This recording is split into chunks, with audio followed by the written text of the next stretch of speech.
Thank you, sir.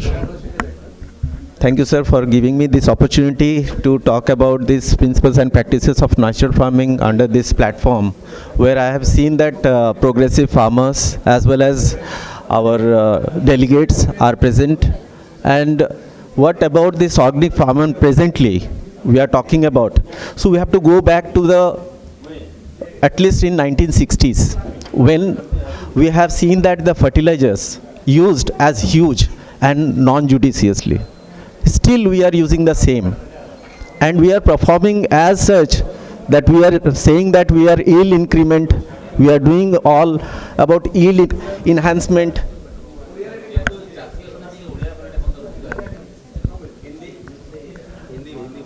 Hindi Hindi Hindi बोल देंगे, हिंदी हिंदी बोल रहे हैं.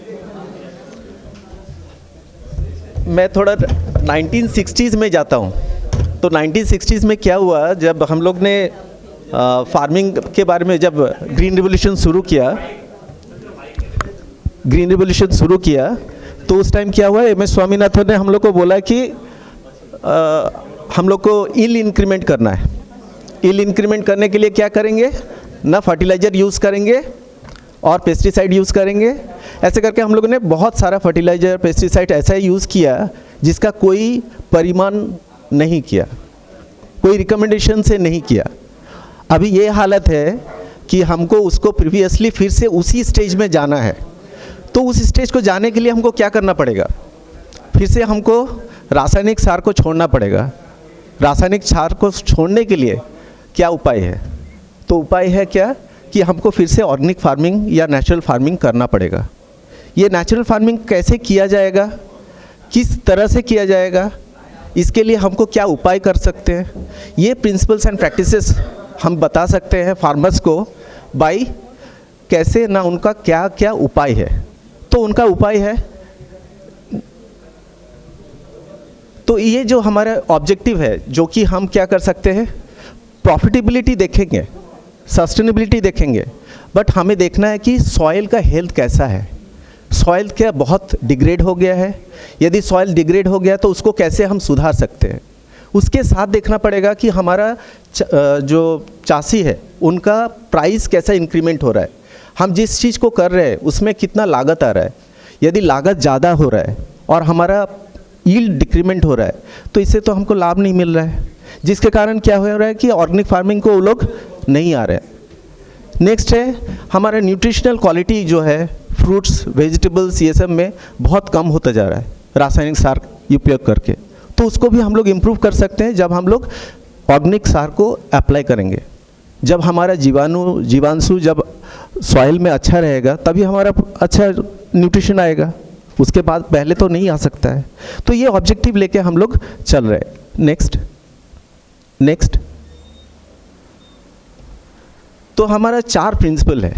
ये 4 प्रिंसिपल क्या है, पहला है हेल्थ को मेंटेन करना है. नेक्स्ट है हमारा जो एनवायरनमेंट है उसको मेंटेन करना है. नेक्स्ट क्या है कि हमको प्लांट का केयर करना पड़ेगा.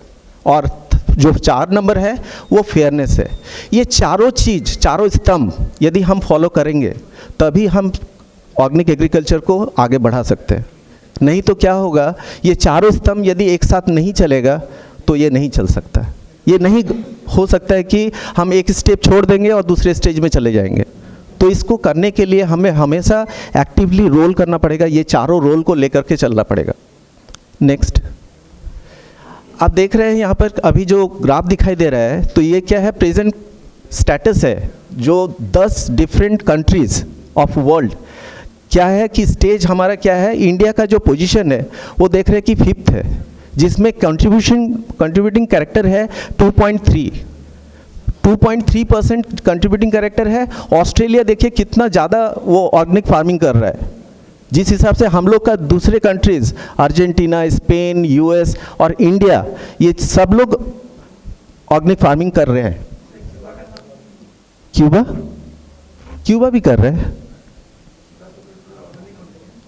नहीं, क्यूबा ऑर्गेनिक कंट्री है, बट परसेंट कंट्रीब्यूशन कितना है, ये कंट्री का प्रोडक्टिविटी देख करके हमने इसको 10 डिफरेंट कंट्रीज़ का एक ये टेबलर फॉर्म में बनाया है इसको. नेक्स्ट ये स्टेट वाइज आप देख रहे हैं कि यहाँ पर 3 डिफरेंट लाइन है, एक है ब्लू लाइन है, रेड लाइन है और एक एस लाइन है। ये तीनों लाइन का कंट्रीब्यूशन क्या है? पहला लाइन का मतलब है कि कितना प्रोडक्शन कंट्रीब्यूट कर रहा है। नेक्स्ट है जो रेड लाइन है वो मतलब है कितना कन्वर्शन हुआ है, और द थर्ड लाइन जो एस कलर का है उसका मतलब है टोटल एरिया कंट्रीब्यूशन कितना है। तो आप देख रहे हैं कि उड़ीसा एक ऐसा स्टेट है जहां पर क्या हो रहा है कि कंट्रीब्यूशन भी कर रहा है एज वेल एज प्रोडक्टिविटी भी दे रहा है और उसका टोटल एरिया इंक्रीमेंट भी हो रहा है। तो इसका मतलब हम देख सकते हैं कि हमारा आगे के जो फ्यूचर में हम ऑर्गेनिक स्टेट को कैसे बढ़ावा दे सकते हैं, कैसे बढ़ा सकते हैं, ये इसके ऊपर हम काम करके अच्छा लागत दे करके हम इसको बढ़ा सकते हैं। नेक्स्ट आप यहाँ पर फिर देखिए कि एरिया है, प्रोडक्शन है और एक्सपोर्ट कर रहे हैं। उसमें भी इंडिया का प्रोडक्शन बढ़ रहा है, प्रोडक्टिविटी बढ़ रहा है, और आप देख रहे हैं कि टोटल क्वांटिटी जो कि हम एक्सपोर्ट कर रहे हैं वो भी एक अच्छा अमाउंट का कर रहे हैं, जो कि मेरे को यहाँ से नज़र नहीं आ रहा है एक्चुअली,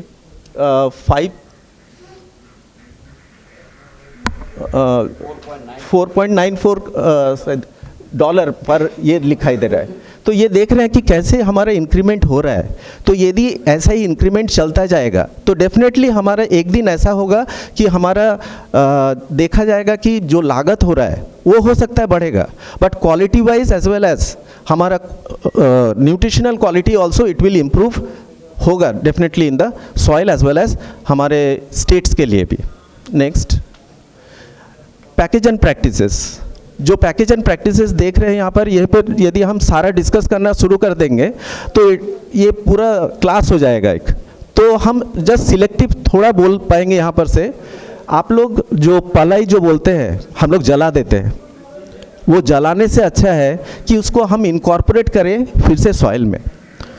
यदि हम सॉइल में इनकॉर्पोरेट करेंगे तो डेफिनेटली वहाँ पर एक कन्वर्शन होगा। वो कन्वर्शन बहुत ज़रूरी है। यदि कन्वर्ट कर पाएंगे, हमको मिनरलाइजेशन में बहुत टाइम लगेगा बट वो कन्वर्ट होगा, और वो कन्वर्ट होने से क्या होगा, हमारा न्यूट्रिएंट स्टेटस जो है इम्प्रूव करेगा सॉइल का, जिसमें क्या होगा शुद्ध ओनली नाइट्रोजन नहीं, फॉस्फोरस नहीं, और बहुत सारा न्यूट्रिएंट जो है वो सॉइल में इनकॉर्पोरेट होता जाएगा, जो कि हमारा रेसिडुअल इफेक्ट भी बहुत अच्छा से इनकॉर्पोरेट होकर के हम दूसरे क्रॉप के लिए उसको यूटिलाइज कर सकते हैं। आप देख रहे हैं कि यहाँ पर बहुत सारा पैकेज एंड प्रैक्टिसेस लिखा है, बट हमारा और पैकेज एंड प्रैक्टिसेस में आप देख रहे हैं कि सीड कैसे सिलेक्ट करेंगे। हमारा क्या होता है पैकेज एंड प्रैक्टिसेस में, जैसे हमारे जो सुबह मैंने सुन रहा था आपको, तो वहाँ पर बताया आपने कि जो सीड मिलना, जो हमारा जब भी हम कभी भी ऑर्गेनिक कल्टीवेशन के बारे में सोचते हैं तो पहले हमारा सीड ध्यान में आता है। तो सीड यदि हमारे पास प्रीवियस नहीं, मतलब हमारा हाइल्डिंग सीड्स को यूज़ कर रहे हैं या हाइब्रिड सीड्स को यूज़ कर रहे हैं, बट हमारा primitive seeds are very less, बहुत कम होता जा रहा है। उसको यदि आप प्रिजर्व करके हम यदि फिर से करेंगे तो उसमें कीटनाशक देना बहुत कम हो जाएगा, एज वेल एज फर्टिलाइज़र कम देना पड़ेगा। तो ये सारी चीज़ हम लोग कर रहे थे, बट आफ्टर ग्रीन रेवोल्यूशन हमने इसको पूरा स्टॉप कर दिया। नेक्स्ट आप यहाँ पर एक ग्राफ देखिए जिसमें फ्रूट्स एंड वेजिटेबल का एक्सपोर्ट मार्केट है, जहाँ पर यस सर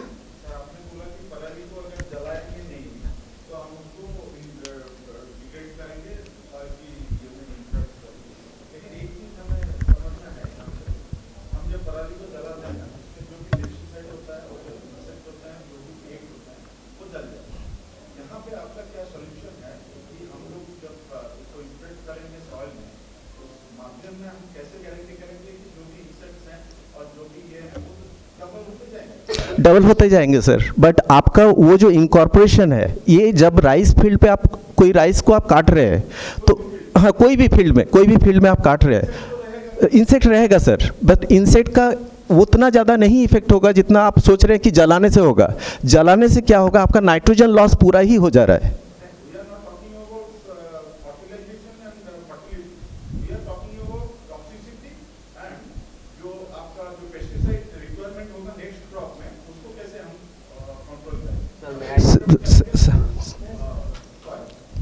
हाँ हाँ हाँ बोलिए।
না ওটাই ইনকর্পোরেশন বলছে ডাইরেক্টলি হবে।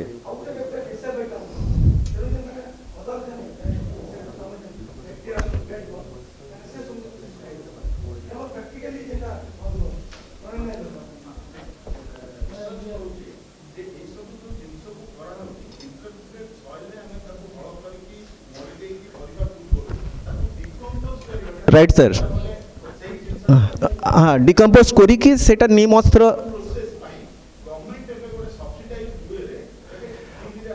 पूसा डिकम्पोजर मिलुची सेटा Pusa decompose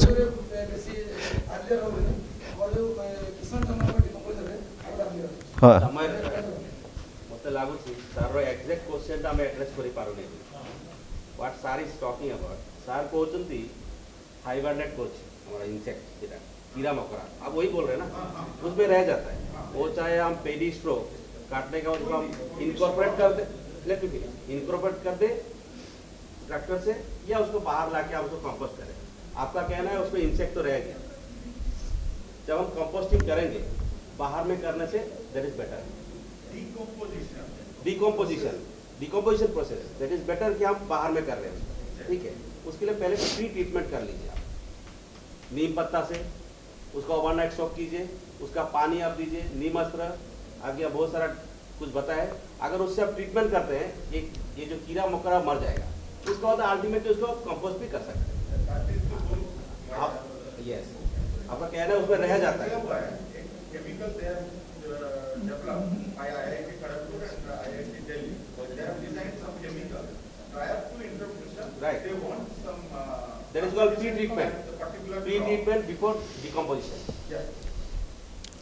okay so now we are seeing that status, जो कि स्टेटस देख रहे हैं रिपोर्ट 2025 का, जिसमें वेजिटेबल और फ्रूट्स का मार्केट कितना वर्ल्ड में एक्सटेंड कर गया है, जहाँ पर हम देख रहे हैं कि पहला दो जो ग्राफ है जिसमें 47.7 मिलियन डॉलर्स का एक बिजनेस हो रहा है जो कि 2024 में था, और वो एक जंप किया है 51.5, जिसमें हम देख रहे हैं कि 8.8 एक % इंक्रीमेंट हो रहा है।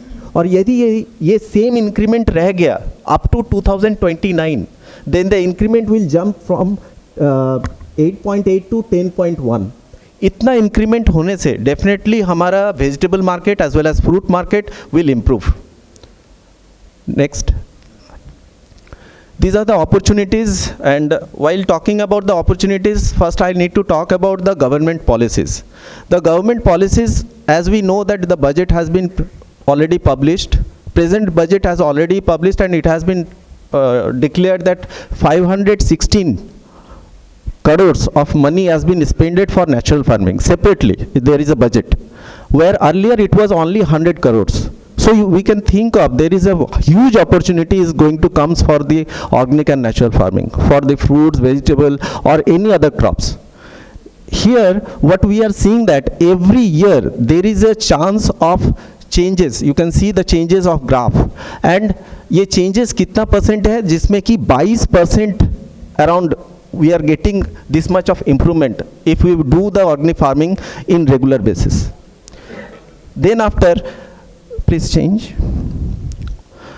So as same we have from the institute, so we have done one case study where we have done one variety trial of okra ramya 10, which is a okra variety. ओकरा variety का trial किया, और उसमें क्या किया हमने, सिर्फ FYM और वर्मी कंपोस्ट और उसके साथ FYM और एक है ये एजोटोबैक्टर का यूज़ किया, जिसमें हम लोग ने देखा क्या, जो एक्सपेरिमेंट ट्रायल का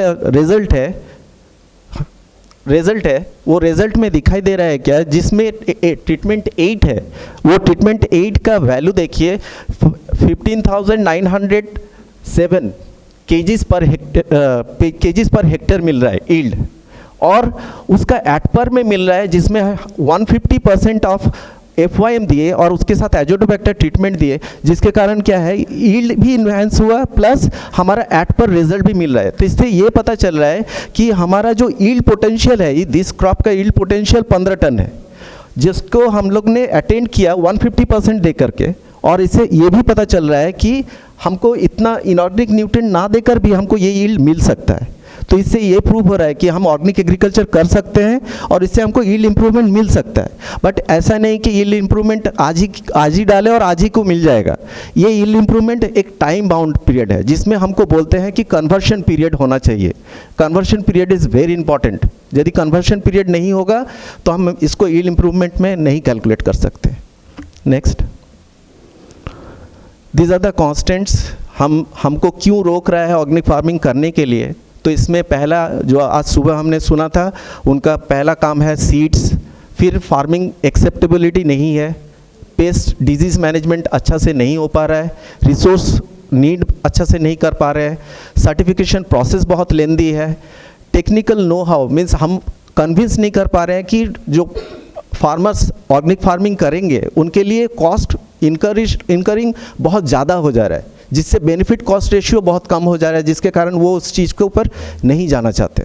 नेक्स्ट है कॉस्ट ऑफ मतलब क्रॉप प्रोडक्शन इंक्रीज होने से भी हमारा लेबर कॉस्ट जो है ये बहुत ज़्यादा मैटर कर रहा है। The last one is lack of infrastructure. हम क्रॉप तो प्रोड्यूस कर लिए, बट प्रोड्यूस करने के बाद उसको रखेंगे कहाँ? ये रखने का भी एक समस्या है, क्योंकि self life of the crop is बहुत कम हो रहा है। तो इसके कारण क्या हो रहा है, हमको उसके ऊपर डिमांड करना पड़ रहा है। नेक्स्ट है आउटपुट।